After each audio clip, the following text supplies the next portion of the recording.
Right, carrying on with James Burke's The Men Who Walked on the Moon, 1979, interview with the actual astronauts, and it's very, very telling. There's tons of it in here. I mean, I really broke it down. I wrote the bookmarks to it, so here we go. Next bookmark. Apollo 16 astronaut Charlie Duke calls riding Saturn through separation the train crash. Train crash. Then as you accelerated up to shutdown, you were 4.5 Gs pushing you back into the seat, and then the engines, whoop, they shut down instantly, and bang, it felt like the thing came apart, and it wong like that, and everything flew up, and the cloud came by the window of the spacecraft, and to me that was a train wreck.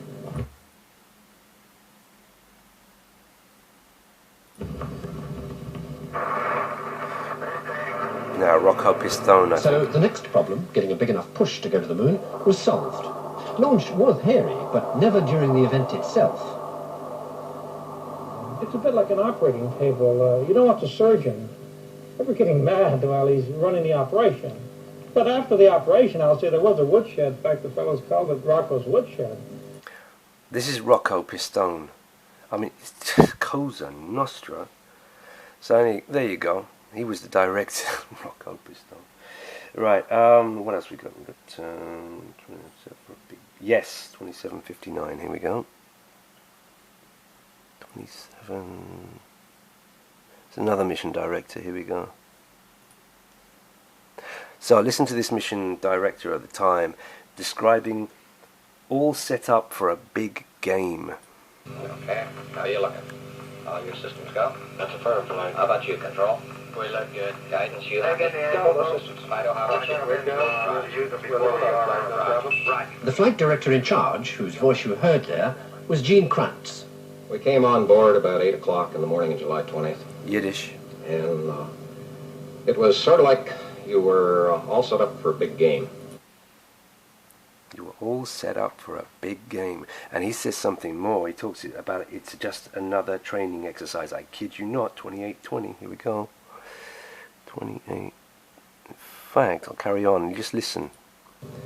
I think everyone had the sweaty palms. They were sort of nervous. We checked in with the other controllers to more or less get the status of the overall spacecraft, and it looked like everything was going great for us.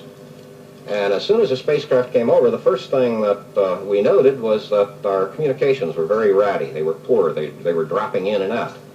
And it seemed that it took that initial problem to sort of mobilize the team to more or less the frame of mind, hey, this is just another training exercise. This is just another training exercise. Well, we know about those, don't we? Right. Let's go to 3640. 36. Here we go. Watch the flag here. Nice bit of footage here. Held the entire world in thrall for 2 hours. Maybe partly because they were so imperfect, they added to the mystery. Neil and Buzz, the President of the United States would like to say a few words to you. The trouble was, everything else seemed to go so well it all looked easy. Not long after this great day, the world became bored by space. Yeah. Okay. At 4150, he describes it as the backside of the moon, which is not very scientific, is it? Yeah, him. Said the moon, we're going to take pictures. And I said, if we don't get home, you won't get them developed. And, they said, well, you've been here before, and we haven't. You're doggone it, and we'd like to take some pictures of, to show our folks back home. So that's what they did, and perhaps some of the finest pictures of the backside came out of that trip. Finest pictures of the backside. There's like, blow on this, finest pictures of the backside. Oh, there's tons of those quotes. Oh, yeah, G. Masons. Right, 104.30.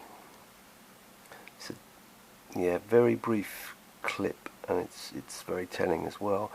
Burke mentions to the astronauts about claustrophobia, and they just glide right over it. 104.30. Here we go. Yep. Let's see if I can pause it.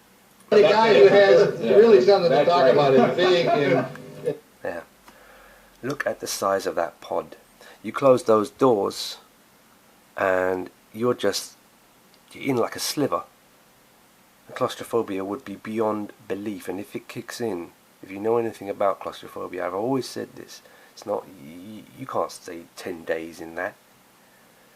Even if you could walk to the Lem, whatever, you just go more than stir crazy. 5931 wires. Yeah, here we go. For the experiment and get tubes full of soil from below the surface. As for Jack Schmidt, well, he was so keen to get as much as possible out of being on the moon, he was falling over himself with eagerness. No, dadgummit.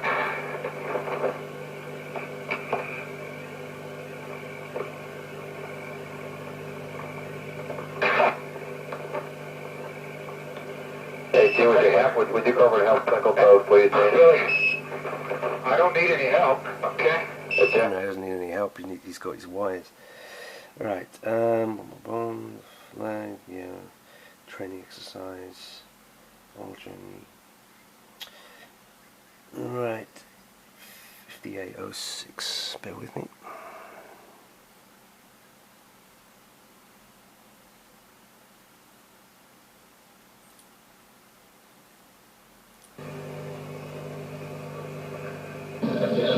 And as our crew slowly sinks into the we bet the project disappeared into the sunset. That sums it up.